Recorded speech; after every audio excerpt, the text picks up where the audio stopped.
Hello mga kababayan and hello mga kuyang. Welcome na naman po sa isang exciting episode ng SCWC Community Connect Show.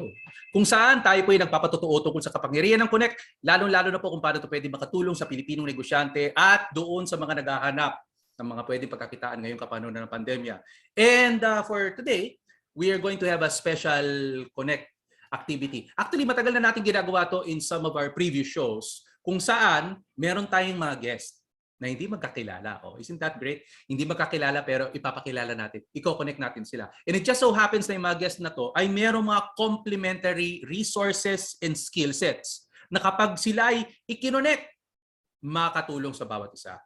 Okay? So we're gonna do that in today's show. But for the viewers, wag po kayong mag-alala. Pwede rin po kayong kumonek because we will be sharing the contact information itong mga special guests natin with you para isakatuparan natin yung ating KKK advocacy, kumilala, kumonek at kumita. And speaking of kita, ang kitaan na pag-uusapan natin ngayon ay may kinalaman sa art or sa sining. So kung kayo po ay mga artist, mga budding artist, professional artist, or gustong sumuporta sa ating mga alagad ng sining and earn at the same time, stick around for the rest of the show. Para sa ating Connect Testimonial, tututukan po natin ang buhay ng isang national artist na kamag-anak ng isang medyo pamosong kuyang. Kung sino yung national artist na yan at sino yung pamosong kuyang yan, malalaman natin maya-maya lang po. And towards the end, we'd like to reach out to the other viewers of the show who are involved in the art business or otherwise, or kahit walang kinalaman sa art, basta meron kayo magandang business opportunity, please drop us a line, get in touch with us para ma-share natin dito sa ating palabas at makatulong sa ating mga kababayan. So that's the summary of our show. Exciting, hindi po ba? And sisimulan na natin ang ating palabas after this break. Break time! Ang SCWC Community Connect Show ay isa lamang po sa mga public service programs ng SCWC na inyong matutunghayan sa internet as well as sa regular media. Para doon sa mga gustong sumubaybay sa regular media, meron po kaming palabas. Every Monday po, 6:30 to 8 p.m. dito po sa himpilan ng DWIZ 882 sa inyong AM band. Ang pamagat, SCWC Connect, tambalang magkukuyang. Ay, napakagandang palabas nito. Bakit kamo? Dahil marami po kayong mapipick up na useful tips patungkol sa negosyo, usapang legal, usapang medikal at kung ano-ano pa po. So just in case you're stuck in traffic ng Lunes, 6:30 to 8, imbis na mabuisit kayo, buksan niyo yung radyo para kayo maaliw at ma-inform. Now, in the event na wala rin kayong time ng Lunes ng ganung time slot, no problem dahil pwede niyo pong subaybayan ang mga previous episodes ng SCWC Tambalang Magkukuyang sa Facebook page as well as sa YouTube page po ng DWIZ. Now, aside from the Community Connect Show, ano pa ba ang inyong matutunghayan dito po sa ating Community Connect channel?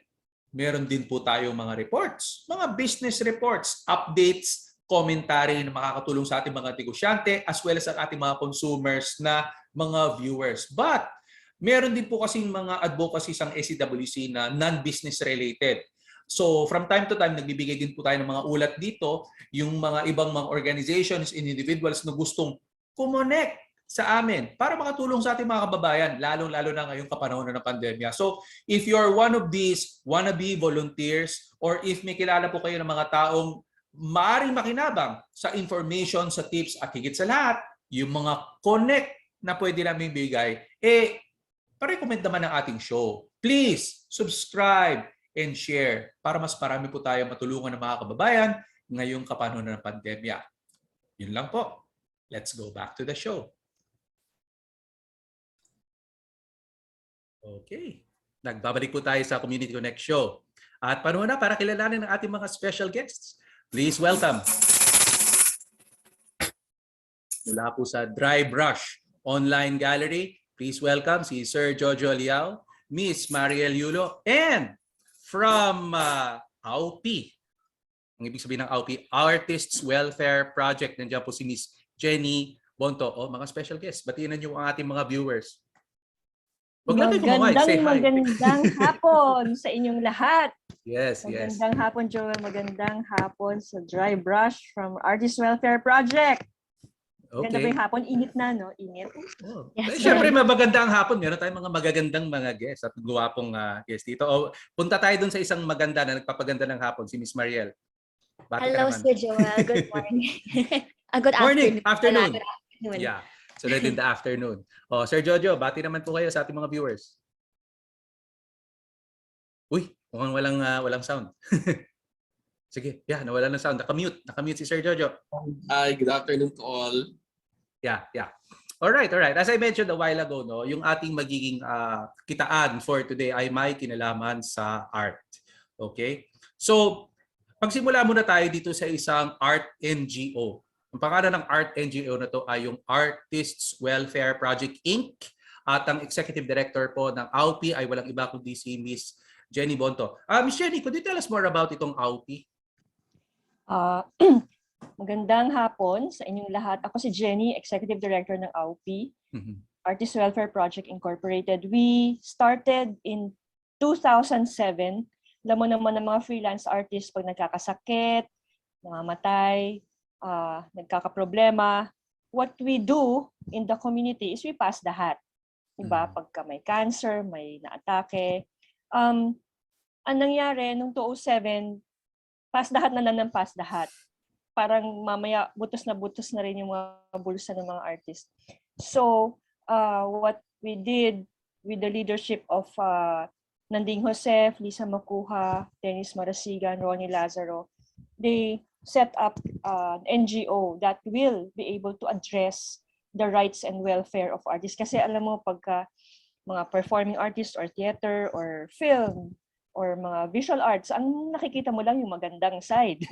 Pero hindi mo alam na pag uwi nila, wala silang kuryente, all these problems. So, mga first few years, the membership rallied to go for magbayad tayo ng PhilHealth, mag-volunteer tayo to pay SSS, alam mo yung retirement, or everything else. Another thing that we did was to talk to congressmen and senators and push for rights and welfare. And then we put up AWPI Talks, which information education series on magbayad tayo ng tax, kumuha tayo ng resibo, alam mo yung mga ganyan. Minsan nakala mo maliit na bagay pero yung mga artists hindi na kasi iniisip yun until such time they need it. And then we raise funds also. Since the pandemic, we've been raising funds and giving out funds also para panawid gutom, panawid buhay. Naging susi ang AWPI dahil nung panahon na yon, hindi ka basta-basta makaka-raise ng funds di ba, hingingan ka ng mga SEC registration, mayor's permit, DSWD certification, and we had that. So we also pushed for talking to DOLE, to BIR, DTI, talking to the Congress, attending hearings about the Eddie Garcia bill. Isang milestone na ginawa ang AWPI ay tumawag kami ng HMO. Kasi di ba parang kulang talaga yung PhilHealth at saka pipila ka sa mga government hospital na hirap. So we want to be proactive. So pumayag ang Coco Life na sige, basta madami kayo, parang group insurance para group rate. So, awa ng Diyos, after 6 years, from 100 artists, naging 600 na ang members ng HMO for Artists. And it has been very pivotal and proactive. And we really like to thank this program kasi you're really just as good as your network getting you through this pandemic, and connection talaga is key. So briefly, yun ang AWPI. Thank you, Ms. Jenny. Now, I have a critical question to ask. No? Kumusta ba yung mga artists natin, yung mga alagad ng sining ngayong kapanahon ng pandemya? But before you answer that question, para naman kahit paano meron tayong mga visual aid, no? I'm going to share with you itong article po ng AWPI dito po sa Philippine Daily Inquirer. Okay? Kung saan nung time na yon, no, this is 2015, Ang presidente po ng AWPI ay si Grace Nono. Hindi po ba? Siya yung So, executive director namin noon. at that time, no? So, ayan, hintayin na muna natin mag-load, medyo mabagal. Ayan, this is from the lifestyle section, kumbaga, of the Philippine Daily Inquirer, no? So, this is dated March 2, 2015. So, sige, Miss Jenny, could you tell us, ito na nga, the critical question that I wanted to ask, kumusta ba yung ating mga artists during the pandemic period? And while you're sharing that answer, mag-scroll din ako dito sa article na to. Sige, Miss Jen, proceed. Yeah. Ang AWPI kasi is open to different kinds of genres. The visual artists, the dancers, the singers, the weavers, the craftsmen. And we open our doors to all the creatives who earn from their craft, from their talent. Specifically ngayong pandemic, actually before the pandemic, problematic na, no? Challenging na. Yeah. How much more during the pandemic, no? Oo. And before the lockdown, like NCR people and like Laguna, kasi pumutok na yung Taal volcano, nag-cancel na yung shows sa may Taal. Nahirapan na kami even before the lockdown. So nung lockdown, we were the first one to go. Alam mo, Joel, merong mga ngayon yung technical run-through. Bukas dapat yung show, bukas na cancel.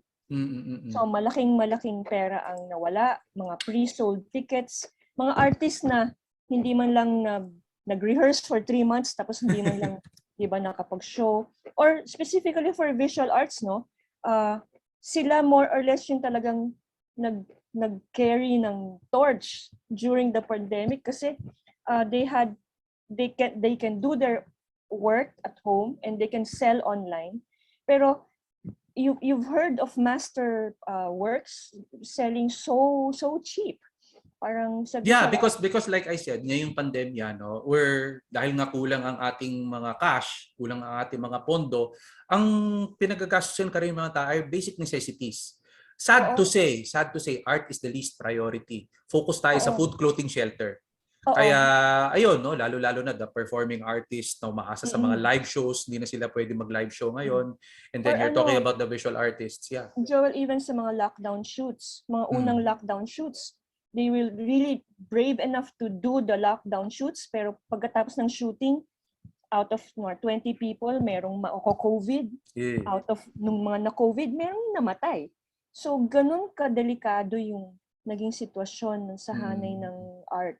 Pero ang flip side naman nito, dahil nag-Zoom meeting, ang Congress talagang pinursige sa tulong ni Tof de Venecia yung mga issues ng artist. Right now, they're talking about the visual artists right now. Kasi, for example, itong mga painting, merong mga painters na pwedeng makabenta abroad, pero grabe yung tax naman papunta at pabalik. You know, these things na we need to, as a group, tell our mambabatas to help us. And how do you help us, diba? So, importante, like yung sinasabi ng drybrush, no? Maganda yung kanilang online presentation. Kasi meron rin ibang mga visual artists na hindi naman marunong mag-photo ng kanilang painting. Tama. Or, alam mo yun, it's not only shooting the photo, it's also, paano ko ito ibibenta online? Wala akong alam sa social media, wala akong website, wala akong, di ba? Yeah. So, medyo madami ring horror stories sa mga gallery, alam mo yon, madaming problema, or mga IPR. So, sa mga visual artists, yun ang mga problema. Or mga saan makakakuha ng mga supplies. So, most of the supplies are imported and we're trying to ask BIR, pwede bang wala na lang yung tax, something like that. So, yun yung challenge na binubuno ng AWPI, and AWPI champions the rights and welfare of artists. Right now, siguro narinig mo naman yung mga artists na hindi nabayaran nung Ayan. Speaking of mga hindi nabayaran, no, ito, we're looking at the Facebook page of AWPI. Ayan, all of us Are unpaid. Yung AWPI talk namin. Kauna-unahang bubulaga sa inyo. All of us are unpaid. Oo, parang ano, di ba? Ano yung Korean telenovela? Ano yung Korean show na yun? Squid Game? Ay! Ay, Naku hindi. naman. Hindi yung Squid Game. Ano yan? All of us are dead. Ay! Hindi, actually Yeah. dapat all of us are unpaid. Tapos para kay mga zombie na. Naging zombie na kami. It's an AWPI talk, and we invited lawyers to tell the artist na ito yung kontrata. Kasi magkoreklamo kayo, ang unang tanong, asan yung kontrata? Wala. It's so hard. So we ganun kaliliit. So for example, this one, it's gonna be an IP masterclass for visual artists. Ang isang program rin ng AWPI ngayon ay we have a 30-unit master's class, master degree course. Kasi minsan, di ba, yung mga artists hindi tapos, kulang ng isang semester. Tuloy, kahit na sila ang nakakaalam paano magturo, hindi sila pinapaturo. Kung nagtuturo man sila, mahina ang sweldo, hindi up par. Dahil kulang sila ng degree. So, we're trying to push for education also. Speaking of other advocacies na ginagawa ng AWPI, ito, see, they also have a shop. So, yan, di ba, para makatulong sa mga artists ng bibenta-benta. But later on, we will see, grabe, yung platform ng drybrush, no? Kung paano they harness, no, the power of technology para matulungan yung artist na magbenta. But sige, Jenny, continue. What else do we have here? Ito, meron kayong mga for enrollments? Education. So, right now, we have a March 25 HMO coming up, and all those who like to join, kasi we only have 2, so nagsisign up na sila. This HMO is good for if you're sick, you need doctor's fees, lab fees, hospitalization. That's 60,000 per sickness and 15,000 for pre-existing. Yeah, and the good thing about this HMO is not only offered to artists, no, kahit sinong gusto kumuha, pwede, 'di ba? It's open. Like if you want to support AWPI, another way of supporting them aside from buying their artworks is siguro tangkiliin yung kanilang HMO. Yeah, we also have membership fees. It's 1,000 a year or 5,000 for lifetime. It's really a type of support para we can continue the NGO. Yeah. Do you also accept yung mga hobbyists, mga non-professional artists? Or dapat professional artist ka, dapat you must be earning a living as an artist in order to join AWPI? One is earning a living, pero alam mo yung education kailangan habang hindi pa sila professional eh. I mean, yun yung usapin na it starts sa pagiging hobby, sa pagiging gusto mo, right? Pero kung prepared ka na, meron ka ng resibo, meron kang edukasyon, magiging professional, pwede ka maging professional artist and earn from what you like to do, your talent. Yeah. Ang challenge talaga sa Pilipinas ay, sige, magbaballet ka habang bata ka pa o magigitara, piano, pero pag gusto mo ng mag-college ka na, dapat mag-doktor ka o mag-nurse, di ba? Yeah. Walang kita sa pagiging artista. So, yun yung maling connotation. Sayang, Joel, kasi ang dami, 5-5 ang kumakanta. We have golden voices and we can help the economy through our talents. It's very, it's inexhaustible, di ba? Hindi siya oil, but it's a gold mine. So ako po ay lumaki sa Philippine Educational Theater Association sa PETA, and tinuturo sa amin na mga Pilipino may gold mine sa pagiging creative. Yeah. So ayan, well said, Miss Jenny, no? Kasi ito parang sneak preview na rin para dun sa drybrush. Meron din kasing offering si Sir Jojo. Hindi lang para dun sa mga visual artists but also performing artists. Malalaman natin yan maya-maya lang po. But in the meantime, ito po ang Facebook page po ng AWPI for those of you who might want to avail of yung kanilang mga membership benefits. Not only the HMO, pero yun na nga, no, yung mga benepisyo tungkol sa mga scholarship, yung mga gusto ma-improve yung kanilang mga craft. It's not only open to professional artists, pati mga hobbyists, and nabanggitin sa akin nila Sir Jojo at Miss Mariel na meron sila mga hobbyists na artist, no, na nandoon sa kanilang sa kanilang drybrush online gallery. They are welcome to join. Even those that are not artists, if you want to support yung kanilang HMO, open to para sa lahat. And to get in touch with them, Miss Jenny, ano lang to, no? Message lang, no? Mag-Facebook Messenger Yes. lang kayo. Yeah. Yes po. Yes po. Or send an email. So once again, dito sa taas, dito yung plugging para sa kanilang HMO. Yeah. Sige, don't worry, babalikan pa natin yung AWPI maya-maya lang po. But right now, segue na tayo doon sa ating second guest. So, I've saved the best for last. Drybrush. Oh, could you tell us more about yung inyong online platform, Sir Jojo and Miss Mariel? So si Drybrush Gallery, it was created out of passion and out of the need to help our fellow Filipinos who are artists. It started off during the height of the pandemic. Me and my family, we are collectors, art collectors, and we have known friends who are artists and where we purchase the artworks. And during the height of the pandemics, in the middle of 2020, naramdaman namin na naghihirap ang mga artists. Meaning the exhibition, the physical exhibitions are closed during those times. And they have no way to sell their products or sell their artworks. So since we're an IT company, so we've decided, hey, why not we just create a website, an e-commerce website for them, help them out. Meaning the IT business naman namin, our main business naman talaga is IT. We create websites, mobile apps. It's doing a little bit okay naman during the pandemic.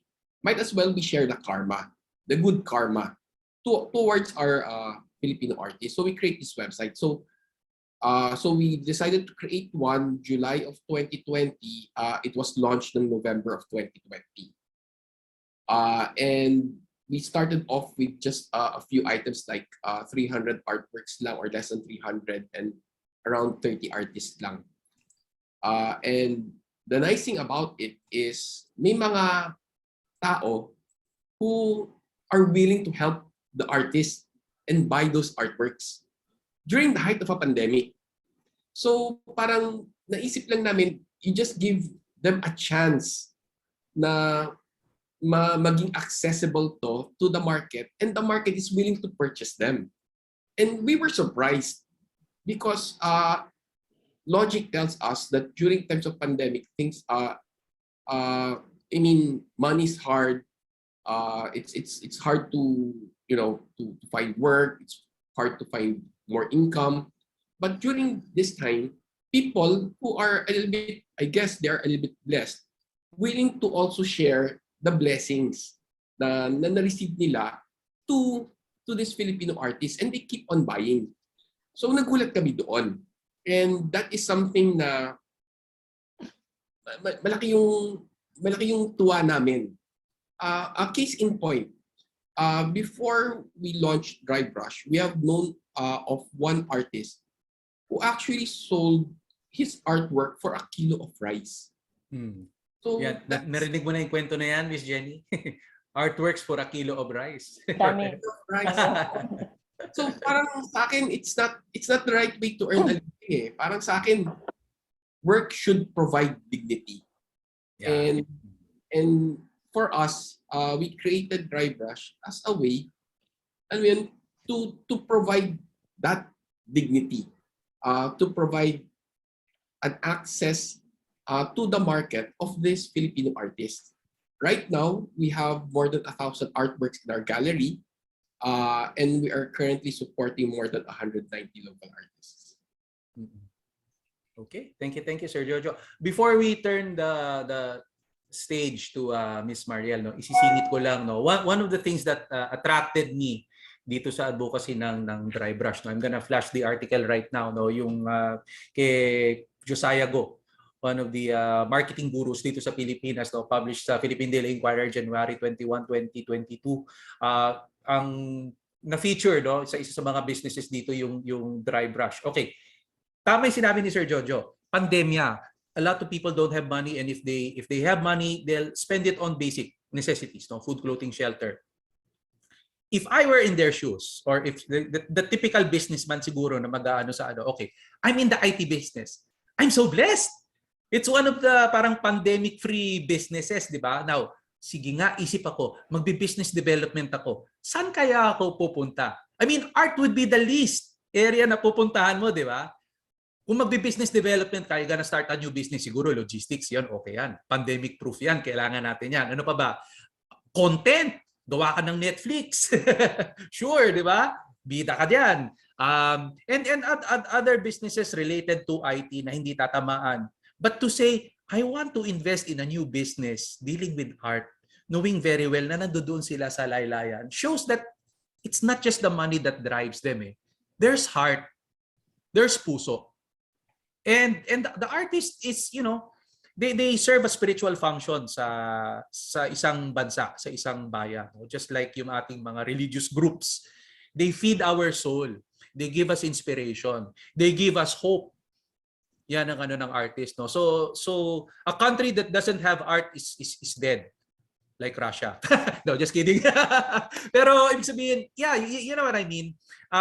Hindi natin dapat pabayaan ang ating kaluluwa. Hindi natin dapat pabayaan ang ating espiritu. At ang mga caretakers ng espiritu natin ay ang ating artist. So, yun isang nagustuhan ko dun sa drybrush. They are reaching out dito sa isang marginalized group na ito, the caretakers of our soul, using what they know best, yung kanilang core competence, which is IT. Okay? Anything else that you'd like to add, Miss Mariel, dun sa nabanggit kanina ni Sir Jojo? You know, I think also since we also have one of the things I love about work for drybrush is that we have a lot of very new artists because you know it really is hard to enter into the art world. So we actually take so much joy in seeing a new artist sell because you usually have to have a name to sell, but these artists are so talented and really take pride and give them a vehicle for them to be able to show their talent, all to share it to the Filipinos as well. Yes, new artist, no? Kasi kung nakita natin yung profile ng AWPI, they cater mostly to the professional artists, the greats, the luminaries, no, from sa entablado, sa film, sa ano. But then, based nga dito sa experience ng drybrush, they're also catering to up-and-coming artists, hobbyists, who during the pandemic walang magawa, nagdo-drawing, di ba? So and they found out, oh, my art sells. There's a market for this, might as well try to make money out of it, kaya linabas nila, no? So para mas makita niyo, no, itong wonderful thing na ginagawa ng drybrush, let's check out their website. Yan, no? So para dun sa mga familiar sa mga popular na mga e-commerce sites like Lazada, Shopee, it has the same look, more or less, the same functionality, the same user-friendly features. Ayan, okay? So if you're seeing the screen right now, ayan, Experience Filipino Art. Drybrush Gallery is an online gallery that showcases Filipino contemporary art by new and established Filipino artists. So not just established artists, pati yung mga new, pati yung mga hobbyists. Bring home a piece of their story and curate your walls. So if we scroll down dito sa kanilang main page, dito yung kanilang mga new arrivals, okay? Meron din silang section here that deals with exhibits. Actually, one of the exhibits here is related to an advocacy, no? Itong second yata. Yeah, makikita natin mamaya. Then, meron din sila yung mga trending artists, trending artworks, and shop by price, shop by art style, and so on and so forth. Now, another good thing that I like about this site is that if you click on, halimbawa, okay, let's say, ito, you will see, hindi lang yung artwork, pero binabandera din nila yung profile ng artist. Diba? Who is the artist behind this? Okay, so ito halimbawa. So this is an artwork by Dawis Panglao. Okay? Magkano siya? Kailan siya na-complete? Anong medium ang ginamit? Dimensions? Then, saan ba dito yung ito. Julian Delmar pala. Artist profile. Ayan. So you have a profile of the artist. Then meron din sila mga related artworks. Now, meron ka rin makikita dito, if you want to shop by the type of artwork, you want a painting, a sculpture, exhibit, and even dun sa paintings, makikita mo dito sa side na to, no? Okay, paintings, no? If you look at the left side, styles, if you want abstract, gusto mo yung figurative, gusto mo landscape, pop art, pwede kang mamili. Kasi there are some people, katulad nung mga ibang clientele ni Sir Jojo, na art collector talaga. Hinahanap yung pangalan, merong specific na quality na hinahanap sa ano. But then there are others na ang habol naman nila is more like an accent for interiors. Like say, meron silang restaurant, gusto nila ang tema is landscape or seascape or whatever, di ba? Yun naman ang kanilang habol. And then meron yung iba, yun na nga, dahil nga pandemya, budget conscious. Ano lang ba ang budget natin para sa artwork? Yan, you could choose from the price range that is available dito sa ano na to, dito sa site na to. So, Miss Jenny, what do you think? As someone who has been involved in AWPI, do you think this is a good site para ma-display yung, kung i-compare mo doon sa, di ba, tinignan natin kanina yung Facebook page ng AWPI, no? They're also selling some of the artworks of their artists. O, ano masasabi mo dito sa platform ng drybrush?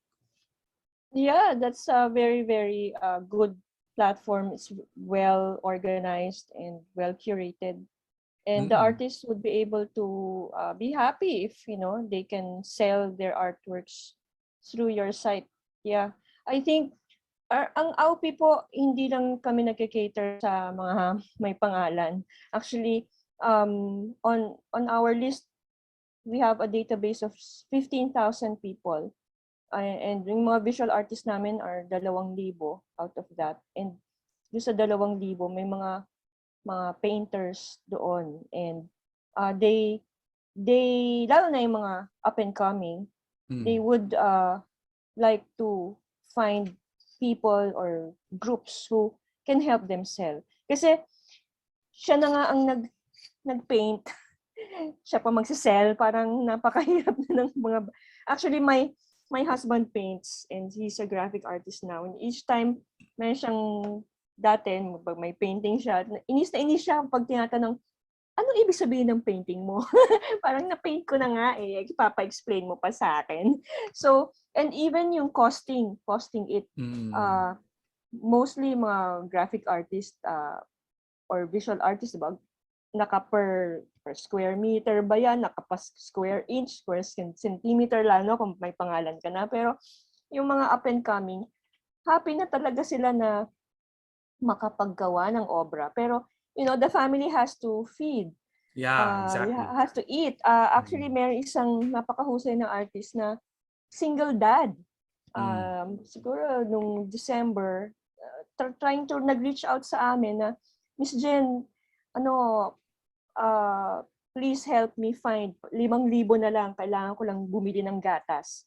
So, parang naghanap na lang ako ng pera at nagpadala ng gatas.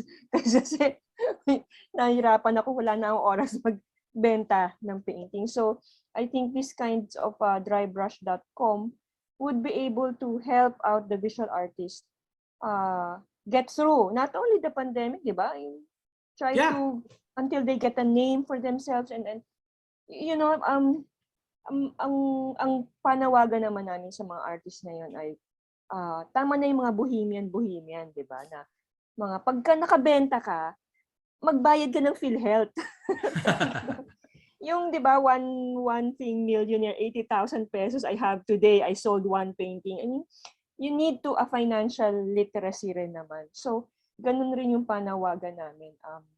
Meron kasing mga tinatawaran, di ba? 200,000 yung painting, 100,000 na lang. Pero, yung 100,000 hanggang saan naman aabot yun? So, kailangan marunong mag-invest yung artist or marunong siya sa finance. So maganda yan dahil may tutulong sa kanya magbenta. And you are worldwide. I mean, I mean, if you have yung internet presence, anyone around the world, di ba? Pag nakikita to, ay pwedeng bumili. Yes, isang di ba, sir, ma'am, pagka may gallery, may exhibit, yung artist mag-jeep, dadala yung mga obra niya, or magta-taxi, tas umuulan pa, tas pagdating niya dun sa gallery, diba, pagka hindi nabenta, iuwi na naman niya yon. Yung ganun kahirap na inaabot minsan ng artist. Or specifically for, I talk to people in the regions. Gusto talaga na, Miss Jende, kailangan makapagpunta kami sa Manila, kailangan one-man show kami sa Manila. Parang, bakit ka magpupunta pa sa Manila, magbabiyahe ka pa, ilagay mo sa internet. Pero Ay, hindi, kailangan. Yung mga ganyan. Miss Jen, meron akong magandang balita tungkol sa regions na yan. No? Sir Jojo, I remember the story that you told me about a buyer from the regions. Sige nga, pakikwento nga po. So, on drybrush, we carry Filipino artists nationwide. So we even have artists from the north. We also have artists from the Mindanao area. So in fact, meron kaming mga grupo of artists who are Mindanaoan artists that we also take care of. So tinutulungan namin sila at sinusuportahan namin sila through this platform.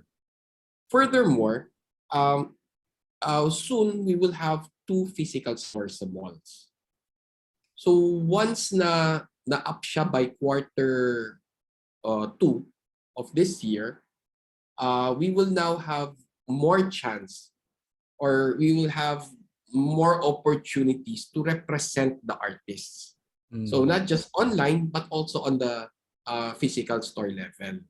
Yeah. So in fact, nakikita rin po namin is it may be na yung store namin will not just only provide artworks such as paintings or sculptures, but it's also an avenue for a scheduled performing art event. So yung mga performing artists ng AWPI, Miss Jen, di ba? Pwede na silang pumunta doon. Kumbaga, i-complement nila yung mga artworks na naka-display. I also wanted to add din doon sa where we're talking about the provincials a while ago. No? It's not only artists coming from the provinces, but also buyers coming from the provinces. Kasi a lot of people think, the buyers are only in Imperial Manila. Walang art appreciation, walang mga buyers, walang mga collectors sa mga probinsya. You are dead wrong. Meron po. So, yun din. Because of an online site like this, you can also reach out to those collectors, to those buyers that are in the provinces. Yes, Sir Jojo, you wanted to say something. So Joel, also, parang just to give you an example, meron kaming mga customers who comes from Malay-Balay, Bukidnon. Ayun, kita mo na yan. So, parang hinanap ko pa sa mapa kung nasaan yung Malay-Balay. Kita mo yan? Pero to tell you honestly, people are parang not just only on Metro Manila, but even on far-flung areas, provinces, they also purchase artworks. So we are a country that actually supports Filipino artworks. Yes, and it's also cool to see because we do have not just also clients but an artists from all over the country. Each place will have their own story they tell in their paintings. So what happens is that our clients also have all of these different kinds of style stories under one platform. So you don't have to be in a certain place to be able to purchase artworks as well. Yeah. And speaking of art coming from the provinces, no. Actually, this is one suggestion na nabigay ko sa inyo sa drybrush that I'm sure si Miss Jenny has a very nice access dito. Ethnic art. Tignan niyo yung kanyang wallpaper. Di ba? Yan, yung wallpaper ni Miss Jen. Yan, di ba? Now, this is galing Abra, gawa ng mga tinitian. Local weave. And I'm also wearing one. See? Ayan, so, minomodel na rin niya. Yan. So these people are also members of AWPI, correct? Yes.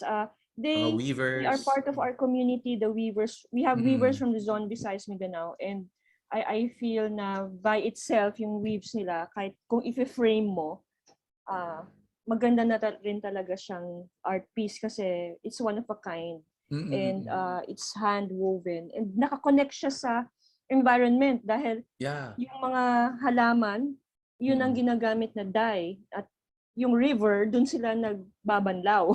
So, mawala yung mga halaman na at mawala yung river. Kung walang bibili, laging may chance na mawala yung craft. Isang gusto ko sanang challenge actually sa mga galleries or mga nagbebenta ng art, the art managers, is to be able to open up markets abroad. Kasi this is export it's an exportable good, di ba? And hindi naman, you're not exporting oil or exporting a tree trunk, but you're exporting this inexhaustible art. And parang sabi ko one time sa DFA, bakit hindi pwedeng magbenta tayo ng mga ganito sa bawat embassy ng Pilipinas abroad? Di ba po? Parang I'm sure may bibili yan kahit laing or mga gano'n, di ba? You know what? Mo yung I have a funny story tungkol diyan sa yung pagiging kilala, no, pagiging tanyag ng Filipino artwork. I had a friend before that was involved in export ng mga ethnic products. She told me sa Germany, okay. Sa atin, 'di ba, meron tayong walis tambo. What do we do with the walis tambo? Yun ang wawalis natin, correct? Grabe, sa Germany, parang nakasukbit, parang painting. Imagine, imbis na maglagay ka ng painting sa living room, walis tambo galing Pilipina. O, ganun ka-social ang walis tambo. Sa atin, pinangwawalis lang natin yan. Pero sa Germany, wow! Installation art. Artwork, di ba? So if you could do that with walis tambo, yung mga weave pa kaya? Di ba? Yes. Yeah. Kaya lang, ang hirap nga kasi when kahit Singapore na lang, di ba, you wanna bring them, you bring them, hindi na, wag na. The weaver coming from Abra will go to Glorieta for a 3-day event, right? After nung event, may high blood sila kasi kain sila ng Jollibee. So parang you're taking them away from their environment. Versus, ako naman, I was helping them. I have a Facebook page na Philippine Weave. I was helping them outsell online. Minsan nahirapan rin ako kasi pag magpipicture sila, sabihin ko pa, i-picturean niyo po pag umaga. Isuot niyo po. Pero sinuot niya sa mister niya, pero walang salawal. So yung hindi yan mabebenta online. And then, in terms of dimension, di ba? Yung ilang centimeters, meron bang male, pang female, small, medium, large. It's so hard because you're talking about one of a kind. So parang ito magkasing laki kami nung gumawa nito. And even shipping is a problem. So ganun din sa painting, 'di ba? Parang if you ship it outside, i-fold mo yun. I mean, i-roll mo siya, ilalagay mo sa ganyan, sasabihin mo sa LBC, magkano to? Parang sabihin mo, gift. Personal, hindi business, pero personal. 100,000 pesos yun. Tapos babalik kasi, alam mo sir, I have 2,000 visual artists on my list. And you know, they're to connect them, that's my job. I have a role to connect them so that you know they can pay rent, they can buy food for their kids. Just ko yung nag-SOS na visual artist last time, pinakita pa yung picture ng baby niya. Oh my God! Parang yung wag mo papakita sa akin yung baby mo. Magdudugo ang puso ko. Pero it's really a challenge dahil madami ng mga artist ang hindi na nag-art dahil sa sobrang hirap. Nag-call center agent, ano mo yun, nag-nursing. Hindi na so it's up to us, the art managers, like we guys here. Diba? Nasa atin yung skills, nasa atin yung pag-explain so that they can really make art. And be creative. Kasi Diyos ko, tingnan mo naman yung website ninyo. Napaka-beautiful, di ba? Parang pag pumunta ka sa kahit hindi ka bibili, tumingin-tingin ka lang, masasayahan ka na. Oo nga. Pwede kayo, sir, kumita doon. Meron kayong special na parang pang mental health. Pumasok kayo sa website. Tama. Yeah, mental health, no? Para lang mawala ang stress. Gagaan ng buhay ninyo pag tumingin kayo sa mga painting. Sir Jojo, yes. Honestly, the reason why we also created drybrush is also to help yung mga emerging artists then. And some of them are actually struggling artists. And we really help them, give them an avenue na, hey, this is a platform that you can use to sell art. And the way we run the gallery is a very professional way of running things. It's like running a company na parang multinational company yung way namin ng papatakbo because we wanted to para ma-experience ng mga artists how a professional can actually work with them. Kasi sometimes kasi kapag hindi professional yung way of doing things, like for instance, dinadaan na lang sa usapan, walang kontrata, and that really makes it parang harder once you go down the line of continuing the engagement. So kami, we try to approach it in a very parang professional talaga, para ma-experience nila kasi we wanted to see ourselves kasi as one of the world-class galleries. Not just best in the Philippines, but we wanted to be world-class. And by doing so, we have to treat our artists professionally.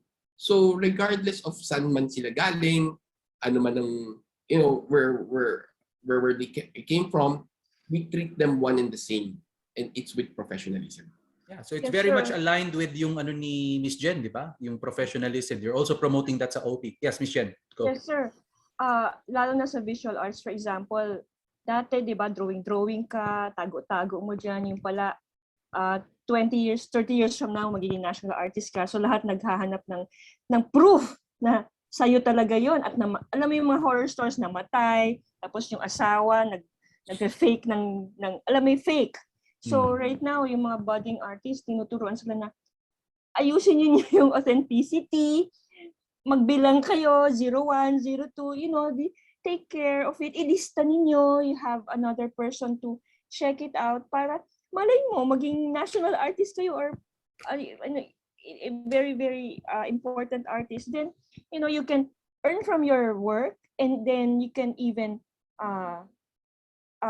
yung pamana. Kasi we talk to IPO and if you resell a work, the painter has to have 5% of the sale. Hindi naman nangyayari yun sa atin. Diba? Parang, sige na, sa'yo na. So, it's education and the one to educate is the young people. So, tama po yung ginagawa ninyo dahil kakatulong yun ng malaki. Maiwasan yung mga gusot. Right now, we're talking to some lawyers. We want to do some templates ng contract. Kasi may mga contract, minsan walang contract. Diba? Kadalasan wala. Kung meron man, hindi malinaw yung nakasulat doon. Diba? So, or may contract, wala kang ID, so paano ka magpipirma? These challenges, but slowly, with people like you, we can help out paunti-unti. You said you had 300 artists right now. That's really wonderful. Dagdagan mo pa from AWPI, madami yan. I can actually paulanan mo ng promote mga artists. Yeah, we can promote you na if you want to sell something, you can go to drybrush, talk to them, diba? I mean, it can happen. Ang sa amin naman is the gallery is created also to be artist-centric. It means that we need to help the artist. And in fact, if there are any artists from AWPI who would like to be part of drybrush, they're more than welcome. I mean, sa amin naman kasi we don't look at yung sino artist, ilan na yung exhibits niya, sikat ba yan or sikat ba yan. We don't look at that. We look at the work. Kung maganda yung work, regardless of ano yung experience ng artist, we will still get them. Yeah. Speaking of yung mga emerging artists, I'd like to ask si Mariel, no? Kasi I think Mariel also has some stories to share about yung mga hobbyists. So the non-professional artists, the hobbyists, during pandemic, wala silang ginagawa kundi okay, let me try this hobby, and then eventually nagano sila diyan sa drybrush. Could you share with us some of your anecdotes patungkol dito? Oh, sorry, you got choppy on my end. Can you repeat your question? Sorry. I was yeah, okay. Because for most of the dialogue, it was focused more on the professional artists, no? Yes, But yes. as he said that drybrush also caters to hobbyists. So yes. isa yan sa mga naging parang libangan or therapy ng mga young people, di ba? To draw, to paint, Yes. etc. So, because I remember you were sharing some stories, some anecdotes about some young Yes. people who have submitted yung kanilang mga nagawa no during the pandemic and sold sa drybrush. Sige, could you share, Miss Yes. Mariel? Well, I have one story about one of the artists that we have. She actually is struggling with anxiety. Wow. So I think during the pandemic, it also heightened her anxiety. So her creating artwork also was a healing process for her. And she became very talented and started selling her artworks with us. And we're also able to sell, I think, one or two of her works as well.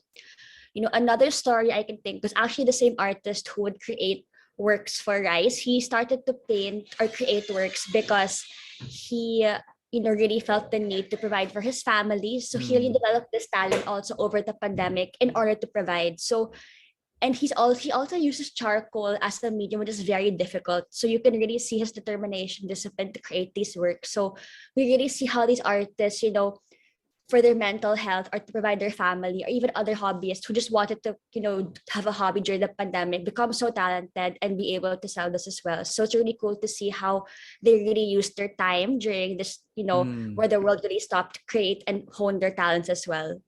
Yeah, imbis na manood lang ng Netflix. create art, no? And try to sell it Yes. in drybrush. Yes, Miss Jenny, yes. About hobby kasi, dito sa Pilipinas, we are so blessed with the archipelago, with the sun. We don't have snow. Yes. We sing before we count. We draw before we read. Diba yung mga 1-year-old, yung nagdo-drawing na yan sa dingding pa lang eh. It's not really a hobby eh. It's something that you do passionately. Kasi minsan yung mga graphic, may mga gawa mo ng logo. Hobby mo lang naman yan eh. 1,000 pesos na lang. Ha? Huwag mo naman sabihin yung gano'n, di ba? But, the hobbies, they are talaga the emerging artists kasi yun yung busilak yung passion nila, gagawa sila. Hindi dahil magbenta. Sa creative economy, yun isang malaking usapin kasi, pagka naggagawa ka dahil kailangan mo na magbenta, yun ang kalakaran ngayon, maggawa tayong mga flowers para mabenta. Kahit ayaw mo naman gumawa ng flowers. But, nasa-stifle tuloy yung creativity and passion ng artist. But with the hobbyist, mayroon pa silang allowance, mayroon pa silang roof over their head. We can develop them as early and, help them out to really earn from their craft and continue their passion. It's just very, very, very, dapat masipag lang tayo, di ba? Yeah, actually, that's another resource that AWPI has that can help yung mga artists ng drybrush, and that is mentorship. They have a lot of experienced people in different fields, whether it's the visual arts, the performing arts, and they are more than willing to help yung mga young and budding artists, no, to hone their crafts. Aside from yung kanilang mga educational programs about, the legality of art and so on and so forth, yan din ang isang parang resource na pwedeng maibigay ng AWPI. Another thing that AWPI can do is to help expose yung iba pang mga artworks na nandiyan sa drybrush. Kasi nabanggit nga ni Sir Jojo a while ago, no, that only started 2 years ago, am I correct? A little over a year ago. No, a little over a year ago. Tapos, ayun din, although they are collectors, kumbaga yung kanilang network sa arts community ay dinedevelop pa nila. AWPI, on the other hand, has a well-established arts network. Hindi lang sa traditional art, I mean, the regular artworks, but even the ethnic art forms, yan, yung mga weave. Yan, no? So, you would have a more robust website. Mas maraming mga Filipino art forms ang pwede niyong ma-display at ma-promote. So, yan ang isang parang synergy na nakikita ko dito. Now, tumuloy na tayo sa ating Konek testimonial. Now, dito sa Konek testimonial, I've been hearing some of the rants na binibigay ni Miss Jenny a while ago. I don't blame you, Miss Jenny, if sa ibang mga punto na ilalagay ko dito sa ating Konek testimonial might run counter, no, with some of the things that you've said. But It is what it is. Based dito sa akin. Ano. Anyway, for our Konek testimonial, tututukan po natin ang life story, true to life story ng isang national artist who is related sa isang kuyang. And that kuyang is walang iba kundi si Brother Magdangal de Leon. Dangal de Leon is currently one of the chief justices sa Court of Appeals. Okay, he is si kuyang. So, he is known for his legal expertise. But did you know that Dangal de Leon is also a musician? Like yung kanyang famous national artist relative, no? Dangal de Leon is the composer of the music of the Grand Lodge March. Ito yung tinutugtog namin dito sa Grand Lodge of the Philippines, no? With lyrics provided by another kuyang, the late great Jesus Elbinias. So yun. Sino ang pamosong relative nitong si Dangal? I'm sure marami kayong kakilalang De Leon. Let's start with si Miss Mariel. I'm sure kilala mo si Jane De Leon, right? The up-and-coming Darna. Yeah, kabataan. Yan yung mga henerasyon niya. Jane De Leon is kailan ba nagsimula ang shooting ng Darna? Last year, no? And it's coming out dito sa Kapamilya Network ng 2022. So watch out for that. Pero hindi siya yung kamag-anak.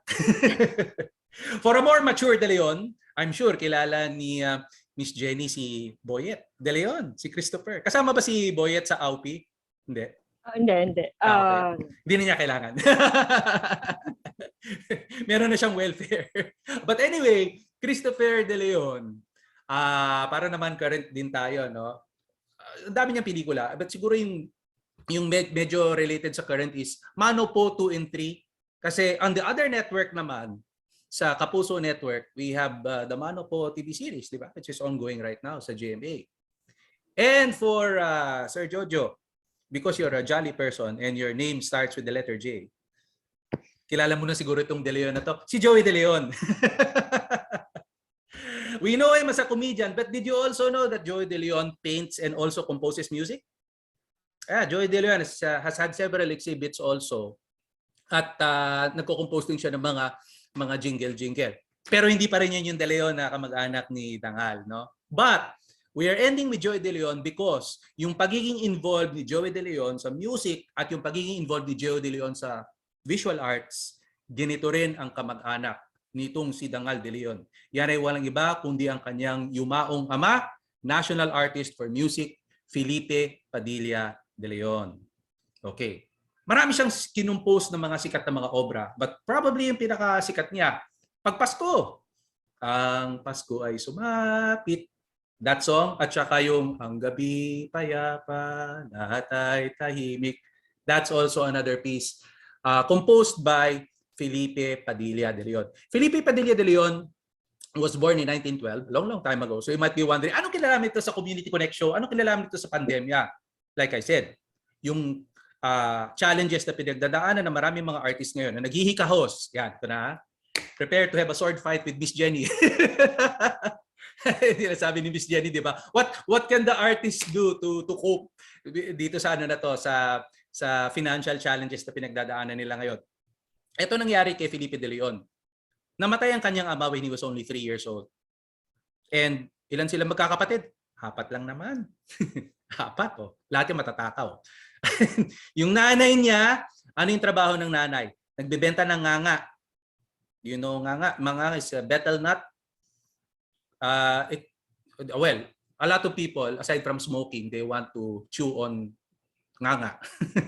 Betel nut as an alternative. Siguro nowadays, kung buhay yung nanay ni Felipe De Leon, nagbebenta siya ngayon ng vape as an alternative to regular smoking. But anyway, ayan. 3 years old. Namatay na yung kanyang tatay. So at an early age, itong national artist, Miss Jenny, national artist, napilitan mga lakal ng kung ano-ano. Nag-shine ng sapatos, nagbenta ng ice cream, nagbenta ng pandesal, nagbenta ng dyaryo, naging herder ng kalabaw, pahinante, even before he was high school. Pagpasok sa high school, ito na. Since medyo magaling siyang gumuhit, nagkakaroon siya ng mga commissioned artworks. Katulad ng mga ibang artworks, artist natin, di ba? Commission, papasadya. Sige, gawa ka ng artwork. Ganun. But at the same time, he was also developing his skills in music. He was part of yung mga brass bands and he was composing music for yung mga banda na nagpaparada. Okay. But at that time, medyo namumukod tangi yung kanyang skills sa visual arts. So one of his uncles said, "Uy, ba't hindi ka mag-enroll sa UP Fine Arts?" And that he did. Kaso, short na naman sa cash. At dahil short siya cash, he had to leave. Ano naman ang kanyang racket at this time? Nag-compose ng music, naging konduktor. Saan? Sa vaudeville at saka sa mga sarswela. But wait, there's more. Since magaling siyang sumulat, meron din siyang music column sa isang periodiko. Okay? At kung ano-ano pa. You know what comes to mind pag naisip ko itong ginawa ni national artist, no? Felipe Padilla de Leon. Kilala niyo yung author na si Robert Greene? Ang kanyang pinakapamosong best-selling book is The 48 Laws of Power. Meron din siyang The Art of Seduction, meron din siyang Self-Mastery.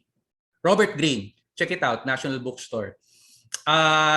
The reason why I mentioned Robert Greene is because Robert Greene had 80 jobs in his lifetime. Sari-sari yan, karpintero, cook, waiter, scriptwriter, tawag dito, tagahawak ng camera, karpintero, kung ano-ano. 80 jobs. Kasi kailangan kumita eh. Yan. So ito na, Miss Jenny, sword fight. National artist for music. Baka sinabi mo, hindi. Felipe Padilla de Leon, huwag kang magtinda ng pandesal. Huwag kang ano ka eh? O kaya nga, di ba, mag-compose ka. Mabubuhay ka sa iyong art. Kilala namin si Felipe de Leon Jr.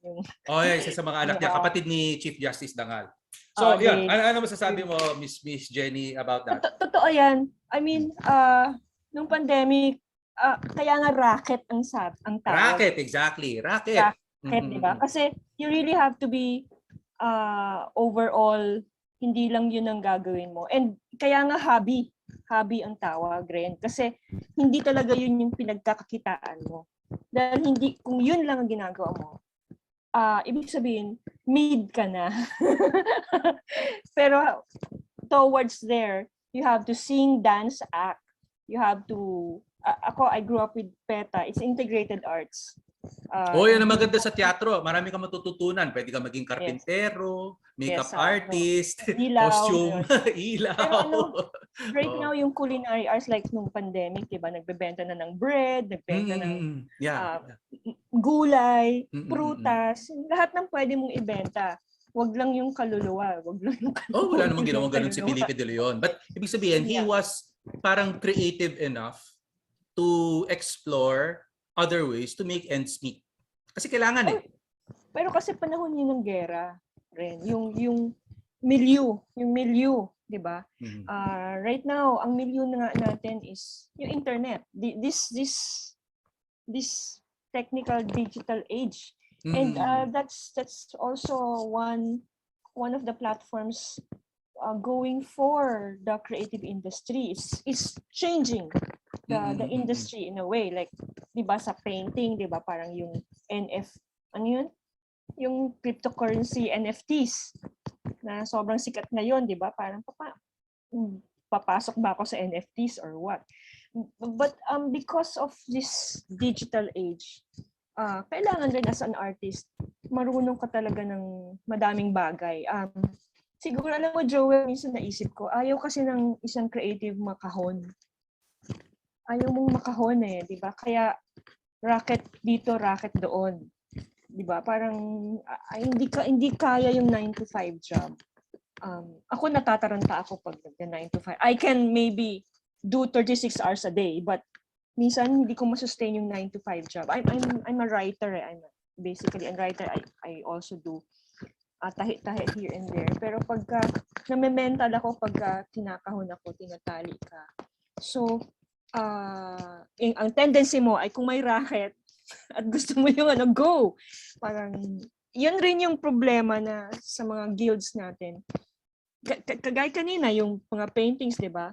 From 5,000 to 80,000. Iba-ibang, anong standard nun? May standard ba? Wala.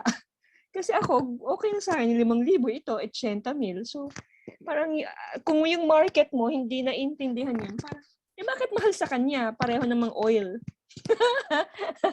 How do you explain that? Let's Pero, ask yung mga dry brush people. Ano masasabi niyo tungkol doon? Anyone wants to comment?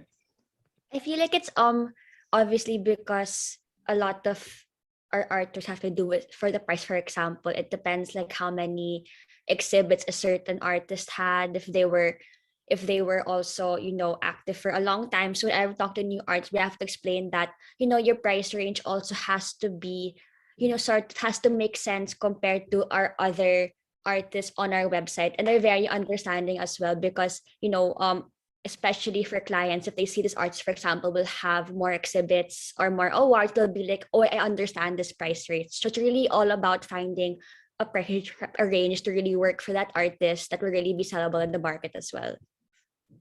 Sir Jojo? For me kasi art is it should always follow the laws of supply and demand. So, for instance, a Mona Lisa, lahat tayo gusto natin magkaroon ng Mona Lisa yung original na Mona Lisa sa bahay natin. Everybody wants that. So therefore, since the demand is so high and yet the supply is only one, that reflects the price. There are some artists sa amin na sobrang in demand na nagsosold out. Na ang ginagawa natin is incrementally, kahit konti-konti lang, to increase the price kasi that already is an equivalent to an increase in value of the artwork of the artist. So gumagaling siya, nagkakaroon ng market acceptance, dumadami ang demand. Therefore, he may now have the right to increase a little bit of his price. In fact, parang treat it as if parang na-promote ka sa opisina. Di ba? Kasi hindi pwedeng yung artist hanggang doon lang yung amount, maliit lang yung amount forever na yun. Hindi naman dapat yun. Pero habang gumagaling ang sining at capability ng artist, at nakikita natin yun across the years. And therefore, the crew of the effect of it is gaano kalaki ang market acceptability o demand nung kanyang pyesa. To the point na pwede na ngayon sabihin niya, parang Mona Lisa na ako. Malaki na yung demand, iisa lang naman yung supply, so baka pwede na natin taasan ng konti. So, ganyan din yung aming way of pagturo sa aming artist. Huwag masyadong malaki yung increase ng price, pero i-partial natin based on the law of supply and demand. Market. Based on the market na rin tayo. Yes, Miss Jenny. Actually, pag malapit na mamatay yung artist, tumataas na yung price. Actually, yun nga yun yung isa sa mga hinaing ko actually. Na kailangan ba mamatay ang artist para maganda kung habang buhay pa, di ba? Ma-enjoy niya yung fruits of his labor. Yun yung because I didn't know about the art business 2 years ago. So right now I am just trying to understand it, and parang ang dating, bilhin nyo na yung artwork na yan kasi mamamatay na yung artist, or eto malapit na to, or may sakit to. Parang kailangan ganun bang mangyari para, I mean, that is something na kailangan we were trying to also change, or the perception of the understanding. Kasi it's more of you also have to teach the market how to really appreciate art.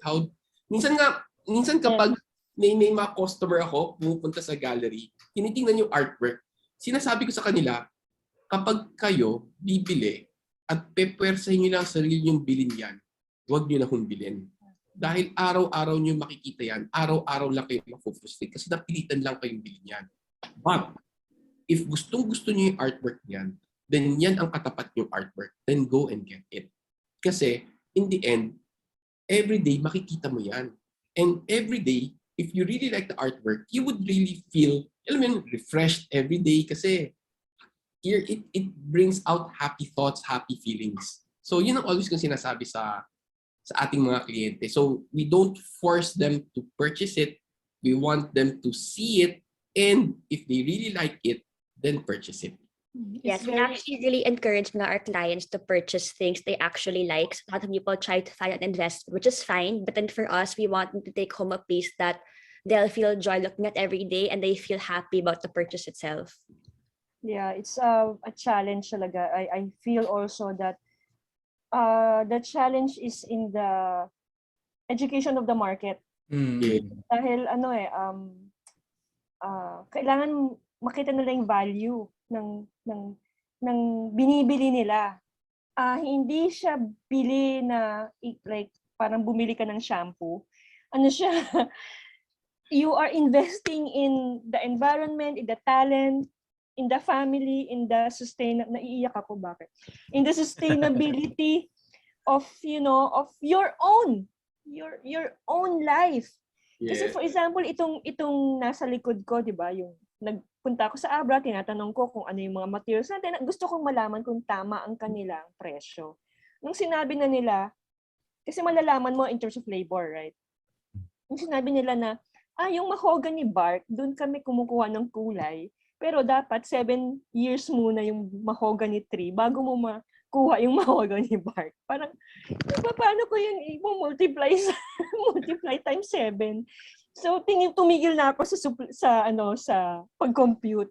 Pero yung when people buy art, siguro kahit siguro maliit pa lang yung bata, kung na-appreciate na niya yung what art is, or it can uplift your own mental health or your heart. Kasi sabi nga ni Manny Garibay sa akin, when you look, kahit na just go to a gallery and look at art, look at something, you're actually looking at your own humanity.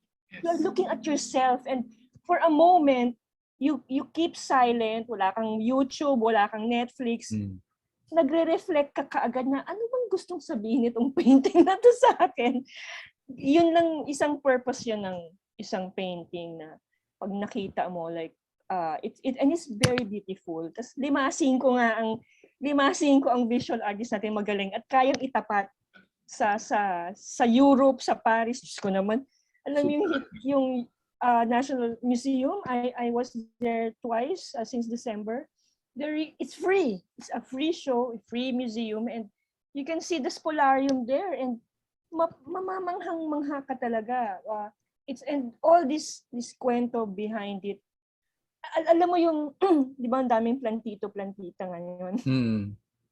Kahit i-drawing lang nila, di ba? Parang, kikita yun kasi botanical sketches, they can sell. So, tayo, yung textbook ng bata, ng grade 1, grade 2, di ba, na black and white yung textbook, pag nakita nila kung ano itsura ng rose, yun na yung itsura ng rose. Samantalang, ang daming pagkampupot dito sa Pilipinas. Yun, very, educating the market. I would, of course, you educate the artist, fine. Pero me, 70% I will educate the market. I was past executive director of Ballet Philippines. Oh my God. 2,000 ang seats capacity sa main theater.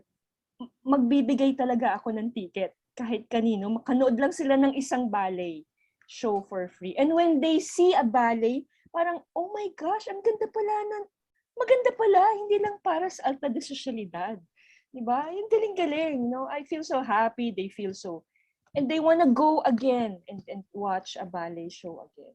So, actually, speaking of bringing the arts to the masses, that's one of the visions of Lisa Makuha, kung bakit tinayo niya yung kanyang, after leaving Ballet Philippines, di ba? She set up her own ballet school doon sa Ballet Manila. Ballet Manila. Right. Doon mismo sa isang napakabakyang lugar, Star City. O, di ba? Bakya, palengke crowd, masa, Star City. And not only that, I've seen some of the shows staged by Ballet Manila dun sa Some of them would make use of bakya material na iaano with ballet. Yeah, so that's one way of kasi like siguro mga tao, hindi ko pa kaya malunok yung mga nandoon sa CCP. Dito muna ako sa Star City itong ballet na to, no. And one of my artists uncles, si Fred Longoren, ganoon din yung ginawa niya before. He was a painter by profession, he used to teach in UP Fine Arts. But isa sa mga naging advocacy niya, nagdo-drawing siya sa Atlas Comics. Again, a masa art form, comics. Once again, to serve as a bridge. The masa to educate them para eventually makapunta sila doon sa high art. And I suppose a dry brush that could also, serve the same function. Yeah. With the hobbyists, with yung mga simpleng mga ano, 'di ba? Mag-start muna sila sa ganun. Then eventually makita nila, meron pa palang pwedeng patunguhan itong aking sining. So for drybrush, sir. Sir Joel, Miss Jenny. I'd like to go back dun sa sinabi ni Miss Jenny, no, na parang siya binigyan niya ng pagkakataon yung publiko na makatikim ng ballet, makatikim ng so that they'll sort of like it later on. Ganun din yung aming passion. Ang passion namin sometimes, kaya nga nagtataka nga sila, bakit may mga artworks kami na napaka-baba yung presyo? Bakit hindi kami doon sa medyo matataas yung price? Or malalaki yung price? Ito, ang intent kasi namin is to find or support yung mga upcoming collectors. Yung mga bago. Yung hindi pa nila alam kung ano to. Yes. At syempre, kung magta-try sila, hindi nila bibilin kagad yung isang malaki. Tatry titikim sila ng mga maliliit. Yes. So, tuwan-tuwa ako every time na nakakabenta ako ng mga maliliit at sinasabi nilang first-time collector sila. Kasi they now have that chance to feel what we always feel when we have art in our place, di ba? Kasi ang sarap ng feeling. At minsan binubulungan ko yung buyer, sabi ko, ma'am, alalay lang kayo ha kasi nakaka-addict yan. and true enough, ganun nga nangyayari, tuloy-tuloy sila, and it's also part for the benefit of the artist kasi nagkakaroon sila ng patron. Yes. Yun yung hanahanap natin to find people who would really appreciate their work to the point that they're going to purchase their work. And those are the things na for us as a gallery, yun yung hinahanap namin, to find that link between the one who is a collector is willing to purchase that artwork versus the artwork of that particular artist. So we are always looking for that link. Meron nga akong isang artwork, nalulungkot yung artist kasi 1 year nang sa gallery, wala pa, hindi gumagalaw. Lo and behold, after 1 year, nakahanap ng katapat. Tuwan-tuwa ako na may nagkagusto ng artwork to the point na pinurchase niya. So it's finding that link, finding the right people, the right collector who would really appreciate that particular piece of artwork, and that's what we're always on the lookout for. Okay. Ms. Mariel, anything you'd like to add tungkol dyan sa ano na yan?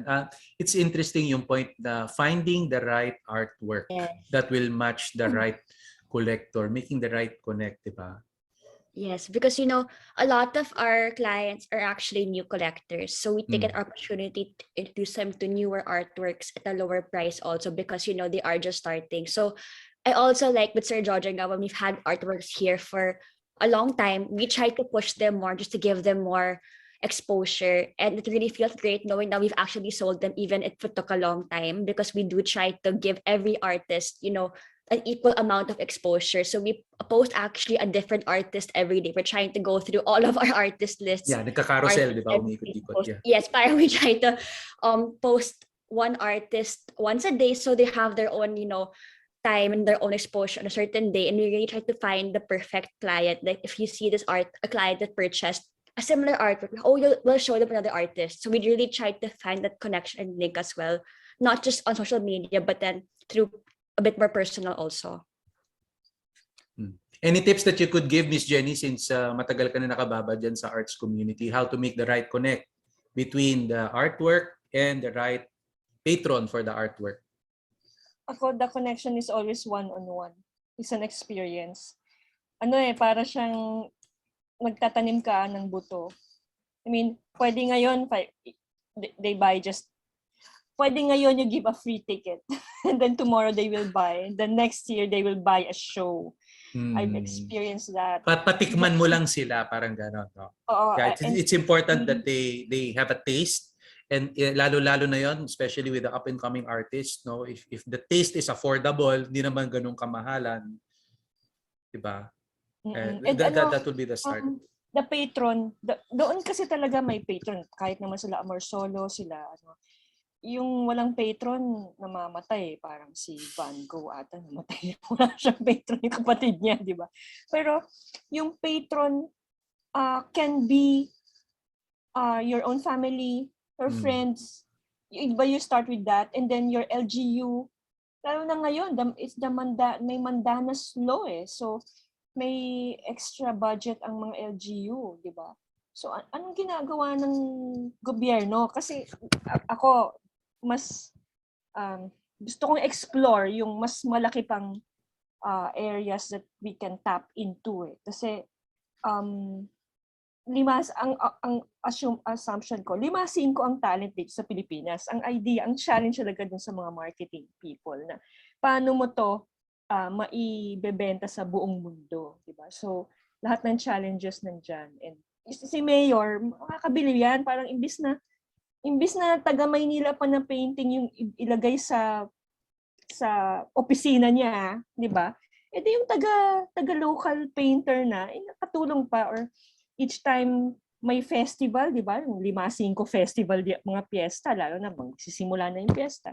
Then, why not have a kiosk, a gallery, no, a repurposed building, make it a gallery. And alam mo, may kwento ko, merong mga visual artists pumunta sa isang place sa Batangas ata. And this barkada, visual artist, for 10 months, they just went to each barangay, and local school, grade school, nagpa-contest lang sila.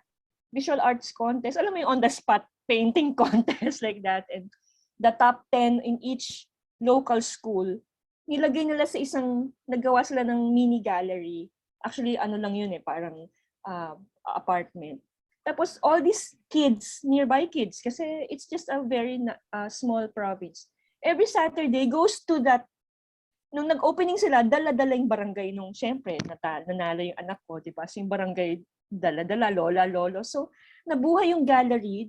Tapos every Saturday, bukas yung gallery, yung mga bata, bumalik ng bumabalik. And drawing na sila ng drawing with this mentor artist. Amazing. Alam mo nangyari? Nawala yon, natigil yon kasi yung nire-rent nilang place na apartment, akala ang dami nilang pera, tinaasan yung rent. So natigil. Parang ano ba naman ang utak na yan? Di ba? Parang Diyos ko naman. Nakakaloka naman yun. I mean, sayang, but they had this, idea. And very nice. These are grade schoolers, high schoolers, and a Saturday, imbis na naglalaro ako ng Game and Watch. Ang labo, Game and Watch pa. And we do art. We communicate with each other. I have a teacher and I do art. Sayang. So, makagawa tayo ng mga ganong klaseng maliliit na event, and maybe some will be able to sustain and jumpstart the economy, because it is jumpstarting. It is starting already. Well, actually, yun yung sa maganda kay Miss Jenny, because immersed siya talaga dito sa arts community. She has a wealth of experience from different parts of the country. Kung paano nagpapatakbo nitong mga arts programs na to. And yun nga, kung maisama mo yung drybrush dun sa iyong caravan as you make your nationwide tour, di ba? Ayan. Makakatulong din yan. We even kaya yung mga painting nasa Facebook page ng AWPI, kasi nagpa-call out kami na sell 1 2x3 mga visual artists, we sell it at 20,000, and then 10,000 goes to your HMO. So yung idea is, please buy this, because when you buy 20,000, you're actually taking care of the health of artists na kapag na-aksidente siya, na COVID siya, meron siyang paghuhugutan ng 60,000 peso worth of HMO per illness. So yun yung isang campaign na syempre ako lang mag-isa kasi sa AWPI, so hindi ko na na-swing. Ako'y aliping sa gigilid. So, but maybe with the help of drybrush, we can, think of all these activities that can make selling and buying of art very, very fun. Yeah. And of course, the meaningful. Community Connect is also here, no? So kung meron pa akong ibang maswing, ma-introduce sa inyo that can connect, kumbaga, no, to help yung inyong advokasya, I'm more than willing to help out. To tell you honestly, sir, Sir Joel, Miss Jenny, yung reason of being ni AWPI and the reason of being ni drybrush, for me, and if I may, it's one and the same. It's to help the Filipino artist. I think there is synergy there because at the onset, there is a oneness of principle, oneness of goal. Kasi at the end of the day, kami sa drybrush, we were not here para sumikat si drybrush. We're not here para humataw si drybrush. We're here actually to help the Filipino artist. Kasi if we're not helping the Filipino artist, then drybrush isn't doing what it's supposed to be doing. So it's first and foremost artist-centric to si drybrush. So I believe that we are in sync with AWPI with regards to the purpose of our being. Yeah, Konek does that. Konek won't introduce us to each other kung weird tayo. Oh yes, Yeah, of see? course. So yun. Glad to be of help sa pagtulong sa Filipino artists by introducing these two guests. And para naman dun sa ating mga viewers, no, if you want to connect with them, I already flashed their Facebook pages. I've already flashed yung mga contact information nila. Nandiyan dyan po sa mga Facebook pages na yan. Kilala nyo na sila. Remember the 3 KKK of Community Connect. First, kumilala. Nakilala na nyo ang AWPI, nakilala nyo ang drybrush, nakilala niyo ang kanilang advocacy. Number 2, kumonek. Andyan na ang kanilang contact information. All you have to do is reach out to them, drop them a line, message them, and the last K, kumita. Lalo-lalo na para sa Filipino artists. So any last words? Special guests? Thank you sa inyong pagdalo. Any last words for the viewers, for our artists na nanonood sa atin ngayon? Oh, let's start with Yes. Miss Sorry. Mariel. Sure, go. Mariel, go. Just thank you for this. It's also great to see how Miss Jenny is also so passionate about helping the artists, and how even if two different businesses, you can really see how our hearts are all one, for a really good cause as well. Yeah, Sir Jojo? Thank you very much, Sir Joel, for giving us this opportunity. And I would really am thankful kay Miss Jenny for seeing you here, meeting you here, understanding the purpose of AWPI, and of course we can definitely find more synergy with Konek and with AWPI. Oy, meron pa kayong isa pang Konek yung IT remember that, yung SSL. Aside from helping the Filipino artists, because yan yung core competency na yung IT needs. SSL. Oh yan, very good. Thank you. Another synergy. And last but not least, kay Miss Jenny, aside from yung iyong tears of joy, anything else that you'd like to share? Yun. Maraming salamat sa drybrush, sa Konek, Jojo, Mariel, and Joel. It was such a nice and meaningful afternoon. And I think buntis na buntis ang mga ideya ngayong hapon, at napaka-exciting ng bukas. I really look forward to projects with you, and with people like us behind the artist. I think we'll have a very good tomorrow, kahit na kung sino mang presidente ang lumabas dyan. Amen to that. Amen. Okay. And for the viewers, no, ito ang ating call to action. Once again, if you are involved in business opportunities related to art or otherwise, please get in touch with us dito sa Community Connect para mag-guest din kayo dito sa show for free, no? At para ma-share din natin sa ating mga viewers at matulungan sila sa kanilang kitaan. Okay? So with that, pasalamatan po ulit natin ang ating mga guests. Thank you. Miss Jenny Bonto from AWPI. Thank you, Miss Mariel. And thank you, Miss Jojo from drybrush. Salamat din po mga viewers sa inyong panunood. Mabuhay ang mga alagad ng sining, mabuhay ang sambayanang Pilipino, at mabuhay po ang masoneria. Hope to see you in the next show. Bye-bye. Thank you.